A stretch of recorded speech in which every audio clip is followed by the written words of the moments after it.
শুভেন্দু অধিকারী আপনি বললেন 1.5 মাস কাজ করেন, কেমন কাজ করছেন এবং আপনার কি মনে হয় পশ্চিমবাংলার প্রগতি কিভাবে হবে? আমি খুব ক্ষুদ্র মানুষ বলার, মেইন বক্তা হচ্ছেন জনগণ। পশ্চিমবাংলার জনগণ এর উত্তর দেবেন যে কিরকম কাজ হচ্ছে।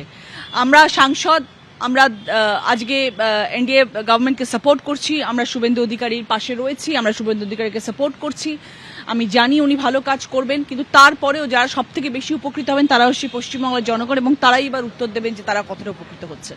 দিদি নম্বর 1 এখন বাংলাকে নম্বর 1 করতে চাইছেন? না, বাংলাকে নাম্বার 1 করবে বিজেপি সরকার।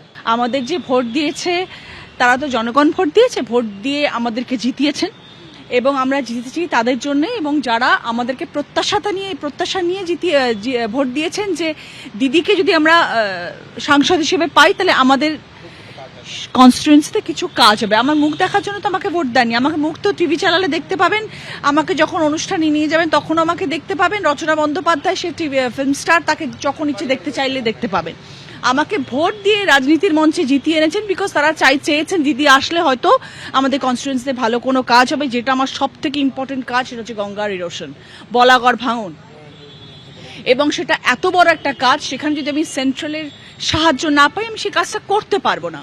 এবং সত্যি কথা বলতে আমার সেটা একটা বিশাল প্রায়োরিটির মধ্যে যদি আমাকে বলেন তাহলে আমার বলবো ফার্স্ট প্রায়োরিটি হচ্ছে গঙ্গার ভাঙনের ব্যাপারে আমার সেন্ট্রালের সাহায্য নিয়ে কাজ করা মানুষের জন্য। তো যার জন্য আমাকে ভোট দিয়েছেন, আমি যদি সেইটা করতে পারি তাহলে ঠিক আছে। আমার নতুন করে তো কিছু পাওয়ার নেই, তাই জন্য তো আমি রাজনীতিতে আসিনি। আমার জীবনে আমি 25 বছর 26 বছরের ফিল্ম ক্যারিয়ারে আমার জীবনে যা যা করার আমি করে নিয়েছি।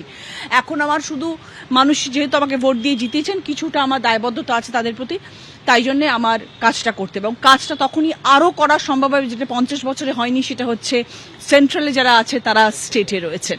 সেই জিনিসটা আজ অব্দি ঘটেনি, যেটা একটা আমূল পরিবর্তন ঘটতে চলেছে।